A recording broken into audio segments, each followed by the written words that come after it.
नमस्कार। आकाशवाणी जयपुर अजमेर से प्रस्तुत हैं प्रादेशिक समाचार।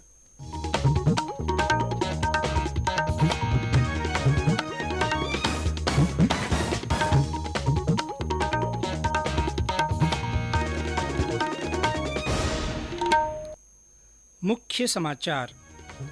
प्रधानमंत्री नरेंद्र मोदी ने कहा, युवा लोक सेवक न्यू इंडिया के विकास में महत्वपूर्ण भूमिका निभाएंगे।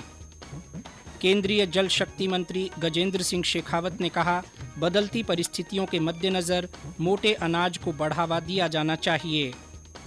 प्रदेश में आखा तीज और पीपल पूर्णिमा पर संभावित बाल विवाहों की रोकथाम के लिए प्रशासन मुस्तैद। और राज्य में अधिकांश स्थानों पर अधिकतम तापमान 40 डिग्री सेल्सियस से नीचे दर्ज, कल से तापमान में बढ़ोतरी की संभावना।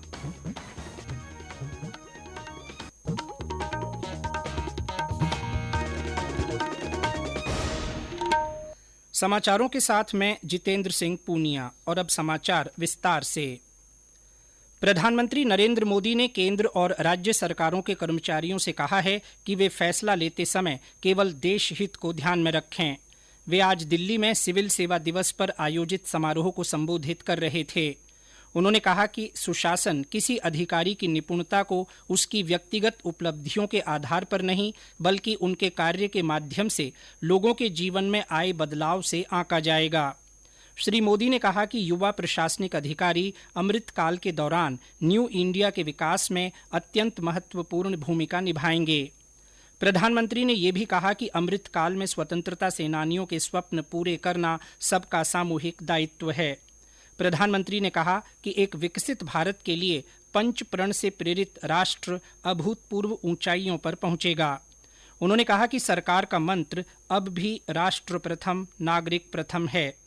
श्री मोदी ने पिछले 9 वर्षों में प्राप्त उपलब्धियों पर प्रसन्नता व्यक्त करते हुए कहा कि इससे भारत तेजी से विकास की ओर अग्रसर है।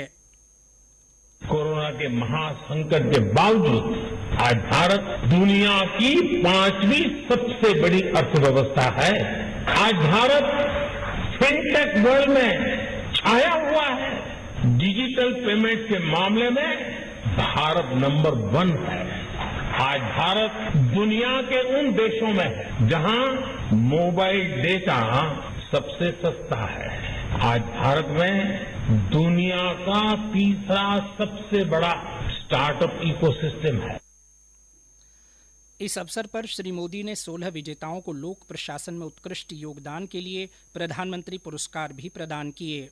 राष्ट्रपति द्रौपदी मुर्मू, उपराष्ट्रपति जगदीप धनखड़ और प्रधानमंत्री नरेंद्र मोदी ने सिविल सेवा दिवस पर सभी लोक सेवकों को बधाई दी है। केंद्रीय जल शक्ति मंत्री गजेंद्र सिंह शेखावत ने कहा है कि बदलती परिस्थितियों के मद्देनजर मोटे अनाज को बढ़ावा दिया जाना चाहिए।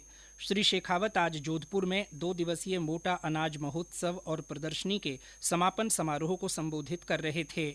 उन्होंने कहा कि श्री अन्न कई बीमारियों से बचाता है, इसीलिए श्री अन्न को प्रोत्साहन दिया जाना चाहिए।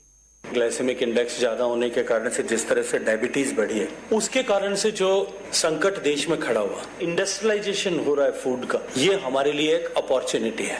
ये हमारे लिए एक अवसर है कि जब हम किसान के बेटे को उद्योगपति बना सकते हैं, और उसके लिए ये जो श्री अन्न है, ये पौष्टिकता वाला भोजन रेडी टू ईट किस तरह से बने, उसका आंदोलन माननीय प्रधानमंत्री जी के नेतृत्व में खाद्य प्रसंस्करण मंत्रालय ने प्रारंभ किया। खाद्य और प्रसंस्करण उद्योग मंत्रालय तथा knowledge chamber of commerce and industries Gujarat की ओर से काजरी परिसर में यह सम्मेलन आयोजित किया गया।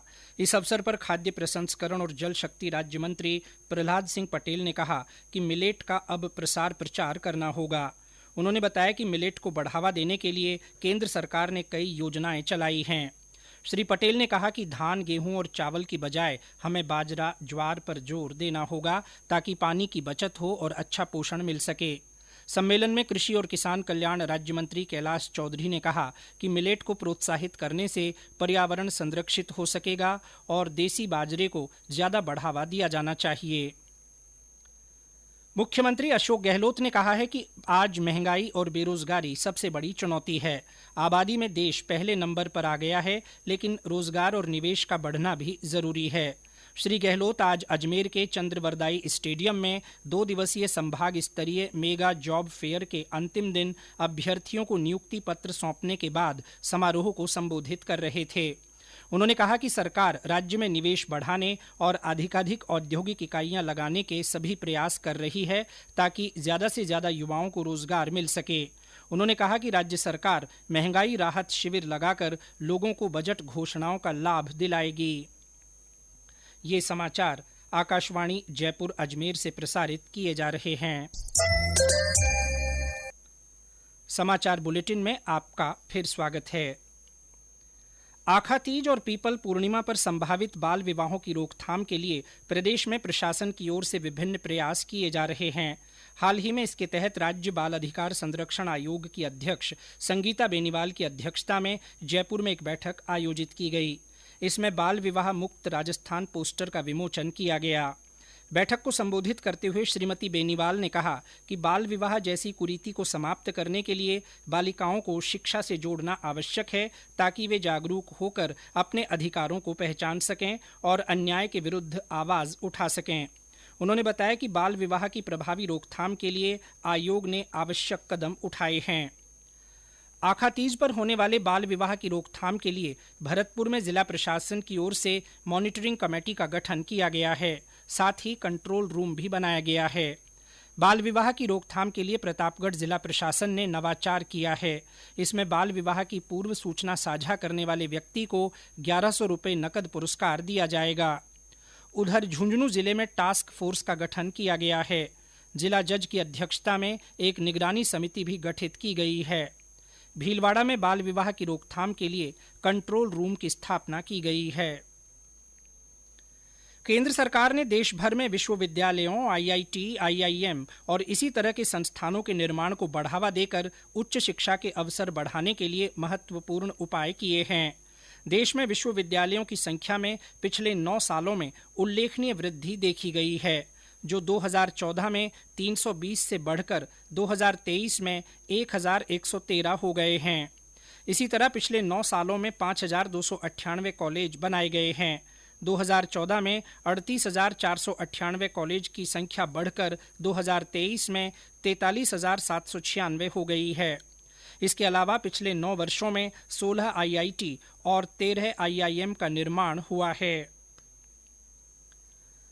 राज्य सरकार ने पुलिस विभाग के आधुनिकीकरण के लिए 108 एम्बुलेंस की तर्ज पर 500 नई मोबाइल यूनिट्स के गठन के प्रस्ताव को मंजूरी दी है। इन मोबाइल यूनिट्स को अभय कमांड सेंटर से जोड़ा जाएगा। प्रत्येक यूनिट में एक हेड कांस्टेबल और 2 कांस्टेबल होंगे। इन यूनिट्स के गठन के लिए 500 वाहन सर्विस मॉडल पर लिए जाएंगे, जिनके संचालन पर वर्ष 2023-24 में लगभग 60 करोड़ रुपए खर्च होंगे। गौरतलब है कि मुख्यमंत्री अशोक गहलोत ने वर्ष 2023-24 के बजट में पुलिस मोबाइल यूनिट्स के गठन की घोषणा की थी। राज्य सरकार ने प्रदेश में इंदिरा गांधी शहरी क्रेडिट कार्ड योजना की अवधि 31 मार्च 2024 तक बढ़ाए जाने का निर्णय लिया है। इसके अलावा योजना में आवेदन के लिए आयु सीमा 40 वर्ष से बढ़ाकर 60 वर्ष करने के प्रस्ताव को भी मंजूरी दे दी है। इस योजना के तहत शहरी क्षेत्र के स्ट्रीट वेंडर्स और सर्विस सेक्टर के युवाओं तथा बेरोजगारों को स्वरोजगार से जोड़कर उन्हें ब्याज मुक्त ऋण उपलब्ध कराया जाता है। गौरतलब है कि ये योजना वर्ष 2021 में शुरू की गई थी। इस योजना के तहत 50,000 रुपये तक का ब्याज मुक्त ऋण उपलब्ध करवाया जाता है।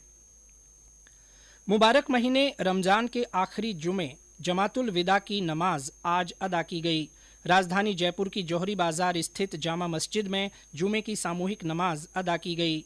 अजमेर में ख्वाजा मोइनुद्दीन हसन चिश्ती की दरगाह सहित अन्य मस्जिदों में जमातुल विदा की नमाज अदा की गई।